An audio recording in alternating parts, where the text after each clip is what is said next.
This is the story of David Kamau, a man who had it all and lost everything to the woman he thought he loved. It's a story about love, loss, and the painful lessons learned when red flags are ignored. David was at the top of his game. At 32, he was a successful engineer, pulling in a cool 120,000 shillings a month. He had his own apartment, a promising career, and a future that looked incredibly bright. Then he met Grace. Grace was stunning, a true beauty from a wealthy family in Karen. To David, she seemed like the missing piece of his perfect life. He was head over heels in love. But not everyone was so convinced. His best friend Mark saw something David couldn't, or maybe wouldn't, see. Mark pulled him aside one day and said, "Man, be careful with this one. Something feels off." David just laughed it off. What did Mark know? He was in love. This was it. He was so sure he asked Grace to move in with him. The very first morning they woke up together in his apartment, the first crack appeared. David, getting ready for work, casually asked Grace, "Hey babe, could you make us some tea?" Her response was a cold stare. "Me? Make tea? I don't do that." David was taken aback. He thought maybe she's just not a morning person. He brushed it off and left for work without breakfast, his stomach empty but his heart still full of hope. A few weeks later, David's mother decided to pay a surprise visit. She was excited to meet the woman who had captured her son's heart. When she arrived, David was at work, but Grace was home.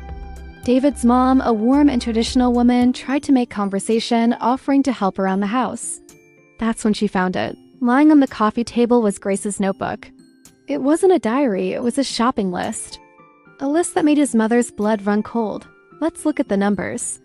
On that list, a birthday outfit for 15,000 shillings. The situation escalated at their friend Mark's birthday party. David had given Grace money for a new dress, but she showed up in an outfit that was far more expensive than they had discussed.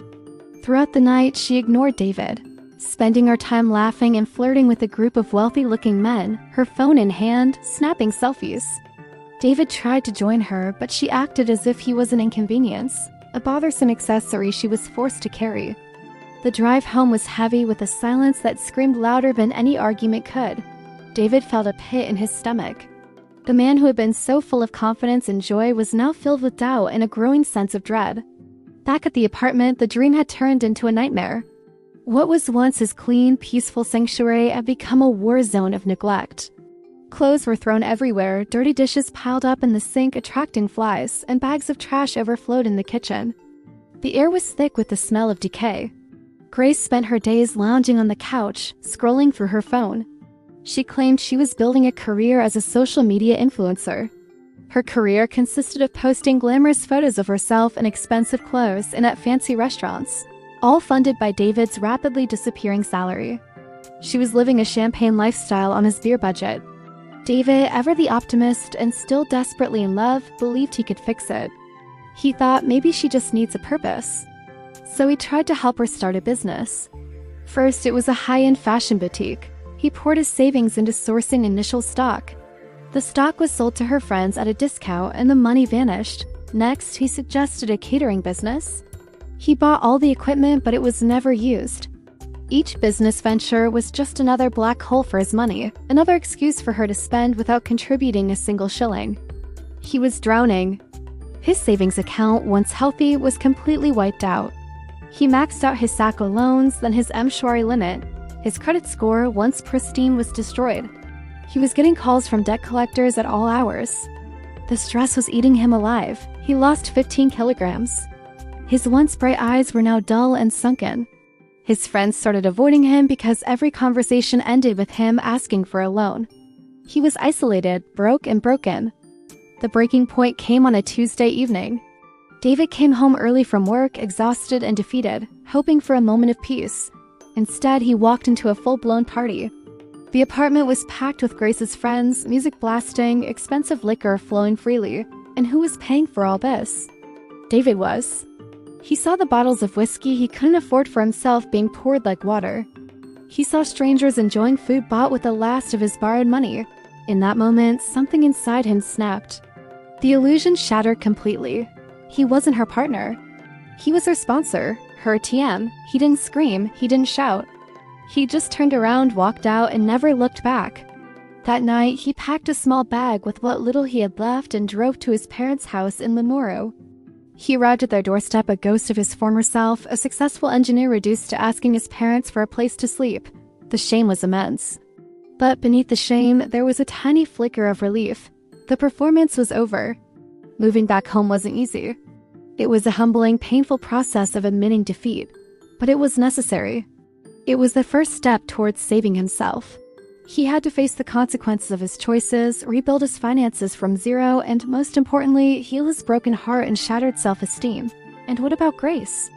She didn't miss a beat. Within weeks, she had moved on to her next target, another successful man who would fall for her beauty and be blinded to her true nature. Another life to drain, another bank account to empty. Her story continued, just with a different victim. But this story is really about David. Slowly but surely, he rebuilt his life, piece by piece. He focused on his work, paid off his debts one by one, and reconnected with the friends he had pushed away. And then he met Jane. Jane was a school teacher from Nairi. She wasn't a social media influencer. She didn't demand designer clothes or expensive weaves. She was kind, hardworking, and she saw David for who he was, not for what he could buy her. They would cook together, laugh at silly jokes, and build a future based on mutual respect and genuine affection. This, David realized, is what real love looks like. It's not about flashy posts or expensive gifts. It's about partnership, support, and shared values. David's journey taught him some incredibly expensive lessons.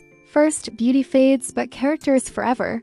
He learned that red flags are not decorations to be ignored. They are warnings that you must pay attention to. He learned that respect in a relationship is not optional, it's the foundation. He learned that walking away from a toxic situation isn't weakness. It takes incredible courage. And perhaps the most important lesson of all, you cannot change someone who does not want to change. You have to know your worth and be willing to choose yourself. If you are watching this and find yourself in a situation like David's, please know this. It is not your fault. You are not responsible for someone else's greed or lack of character. You deserve to be loved, respected, and valued for who you are. Walking away is not giving up. It's taking back your life. Please learn to recognize the warning signs and don't ever ignore them. Your future self will thank you for it. Thank you for watching. If this story resonated with you, please like, share, and subscribe for more content. Take care of yourselves.